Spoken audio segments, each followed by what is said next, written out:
Hello, and as they say in Mongolia, au cliniment. I am here to welcome you to a special kind of development diary. It's the first of a series, but the rest will come later and not in the following weeks. We're working on a comprehensive system for the Nomads of the Steppe, and while we are knee-deep in the production of this expansion, we still want to introduce you to the features as soon as possible, with the aim of collecting feedback and acting on it during our approaching iteration phase. For that reason, we are showing screenshots earlier than usual, so do keep in mind that all shown here is still a work in progress. Therefore, some small caveats. Layouts, visuals, and other aspects of the user interface may change as we continue to refine these systems. The map setup is also not final, and we are open to feedback. All values and numbers are still subject to balancing, and some of them are mere placeholders while we work on the features. This is an overview of the next DLC. The following dev diaries will go into more depth about all the features at a later date. We need time to act on the feedback we get from you, so dev diaries for this update will not be releasing weekly just yet. At the core of this update lies the new Nomadic Government. This new government type is heavily inspired by the rulers of the Eurasian steppe and puts a heavy emphasis on herd, might, and land. But what do we really mean by that? Your cattle and horses are represented by a new currency only available to nomads called herd. In the steppe, herd is incredibly valuable and plays a big role in how other nomads perceive you. It can be used for ransoming, dowry, bribes, and even be stolen via a scheme or raiding. It controls who the cultural head is and serves as a gate for increasing dominance, which we'll talk more about later in this dev diary. Herd is obtained both through the land by exploiting its fertility and through your nomadic subjects via their contracts, since nomads don't have a stable income. One of the main changes when it comes to nomads is that they do not use levies. Instead, they transform a percentage of their herd into horde riders. Horde riders are the most basic type of men-at-arms that nomads have access to. However, these riders can then be upgraded to better men-at-arms types, such as horse archers, for a cost of gold. These numbers don't come from a vacuum, however. If I want to create 100 horse archers, then I will lose 100 horde riders as they are converted into the new unit. Basic horde riders don't have an associated maintenance cost, but other men-at-arms do in the form of monthly prestige. We've opted for this change because warring was an essential part of the steppe life, and levies did not exist per se, as every able warrior would be called when the time was needed. From a more mechanical standpoint, we wanted nomads to have fewer, but stronger and more significant men-at-arms. The percentage depicted in this screenshot represents what percentage of your herd can be converted into horde, as not all of them are mounts suitable for war. This percentage can be affected by yurt buildings, dynasty perks, character modifiers, and other factors. To reflect the importance of your people, the names on a nomadic map are also different from our regular naming conventions. It is the Borchian Mongols that move across the map, not the Duchy of Orgu. The cultural head gets to take the cultural name, the Mongols, while the smaller rulers have a combination of their house name and culture, the Borchian Mongols. To better reflect the dynamics of the steppe, we have also changed the way that the cultural head is selected in nomadic governments. The ruler with the biggest herd becomes the head instead, independently of their title. The names on the map, as well as this naming convention using culture, are still a work in progress, and we are open to hear your suggestions on this. In the steppe, might makes right. Titles are not as important as actual strength, and to reflect this, we've made a series of changes that only affect nomads. Nomadic rulers have access to dominance, a measure of their perceived power. Lower dominance implies a relatively insignificant chieftain, while the maximum dominance represents the rise of Genghis Khan. Dominance is a fixed scale, a mountain that nomads have to climb, with each level being a hard-achieved goal that each ruler must work towards. Only those who have a herd of significant enough size are allowed to reach the next level. Dominance affects things such as vassal and domain limits, with the lower levels having a very reduced number of both, but with higher levels offering impressive bonuses. Dominance also governs the tiers that you are allowed to target during your migration. More on this later. Access to special men-at-arms, title and vassal revocation, settlement outside of the steppe, flavorful decisions, and more. You'll need loyal followers if you're going to take over the world, and it does not matter by what means you've ensured their loyalty. Obedience is a binary state. Either you are obedient or you are not. Every character that's a subject or courtier has obedience towards their overlord. Obedience works as a threshold.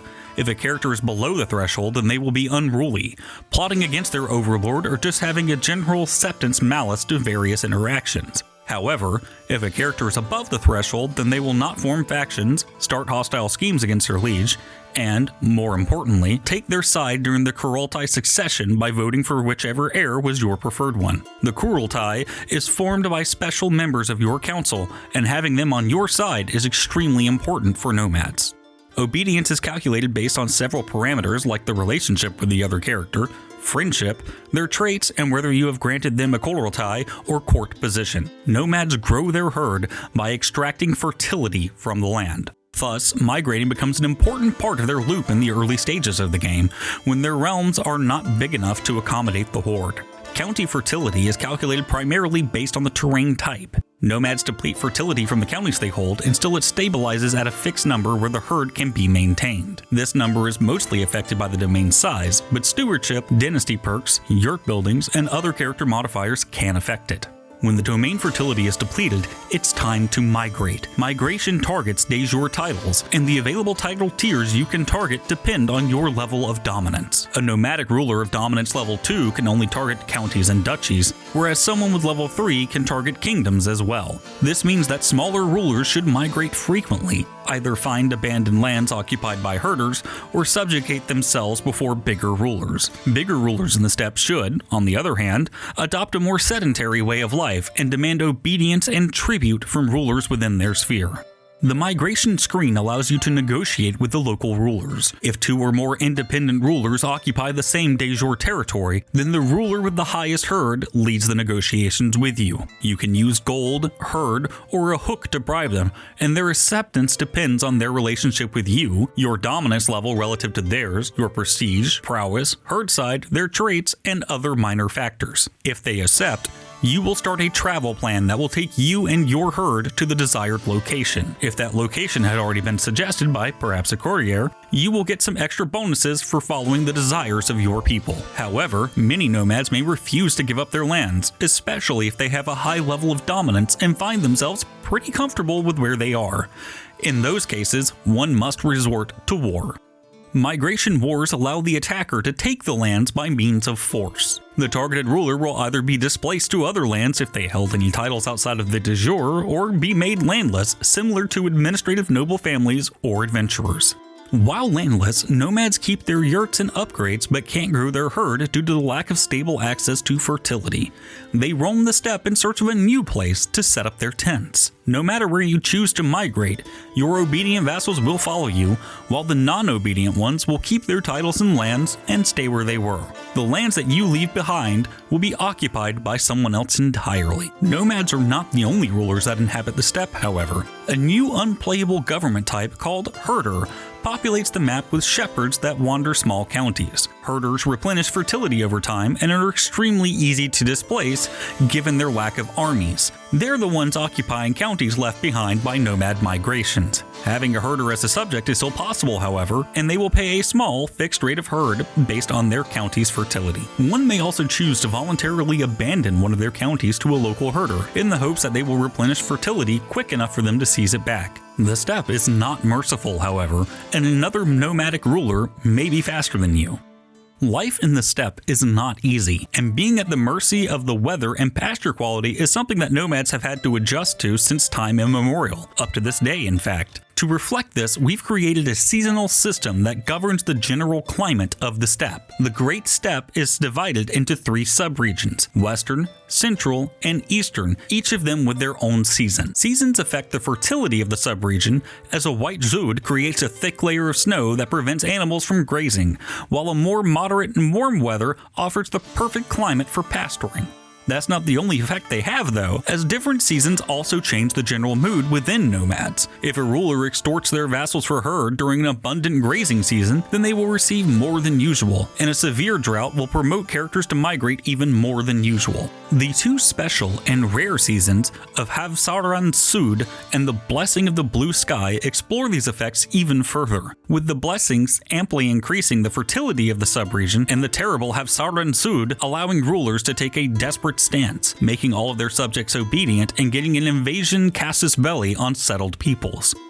One of the academic reasons given for the Mongolian invasion is, after all, the lack of pasture in the steppe at that point in time. Your stargazer can also help predict the next season depending on their aptitude. More on this in upcoming dev diaries.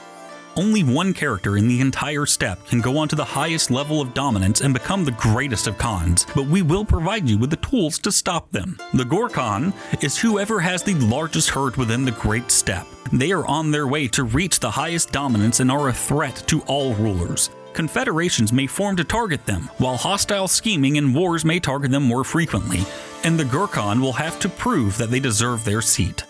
Nomads have no buildings. Whatever they build is carried with them when they migrate. To represent this, nomadic holdings cannot have any other buildings than some basic corrals, but in turn they have access to a new domicile type, the Yurt settlement. Yurt settlements have a main yurt that can be upgraded internally, and several other specialized buildings that give upgrades to pasture management, warfare, diplomacy, raiding, and more. During this development diary, you may have noticed the careful use of subject instead of vassal, and here's the reason why. Tributaries are a new and looser type of subject introduced in this expansion. Nomadic tributaries specifically have some unique qualities to them. The tributary contract governs the level of obligations or tribute that they may pay to their suzerain. While the tribute is being sent, all is well and a truce is held between the two of them. The tributary relationship is even inherited across generations. However, tributaries may become unruly over time, and if the suzerain doesn't look that threatening to them, then they may eventually opt to stop paying tribute. To bring them back into the fold, a former suzerain can bring them back under tribute by force, pacifying them and extracting both resources and prestige to a greater extent. Nomadic tributaries offer a payment in herd, while settled tributaries give gold to their nomadic suzerains. Tributaries can be obtained through a character interaction to demand tribute or through a casus belli. A ruler may also voluntarily offer themselves as tribute to a nomadic ruler to ensure that their lands are spared from destruction. As with the other features covered in this dev diary, we will do a deep dive on the tributary system at a later date. With the rise of all these powerful and dangerous Khans in the steppe, lower-tier nomadic rulers may decide to band together against a bigger enemy through forming a confederation. For those in a confederation, an assault on one member is an affront against all members, so everyone in a confederation joins defensive wars being fought by their fellow members. This potent defensive power is balanced against checks on their expansion though. As long as they belong to their confederation, members cannot increase their dominance or create new titles. Raiding is one of the main ways nomads have to get access to gold. Given the importance that raiding had in their society, we have decided to expand this feature by adding raid intents. A raid intent allows you to set a desired outcome of raiding. You may want to raid to capture interesting characters, steal your neighbor's cattle, or simply burn their property to the ground. Some of the raid intents will also be available for tribal characters, while others need specific nomadic unlocks. Lastly, we are adding a number of new character interactions, activity types, a new vassal stance, events, and more focused on unique nomadic flavor. Genghis Khan's famous storyline and Mongolian-specific events will, of course, also make an appearance. Expect to see a Kurultai, Blood Brotherhoods, Paisas, and Kublai Khan's famous Pleasure Dome. More on this to come in the future.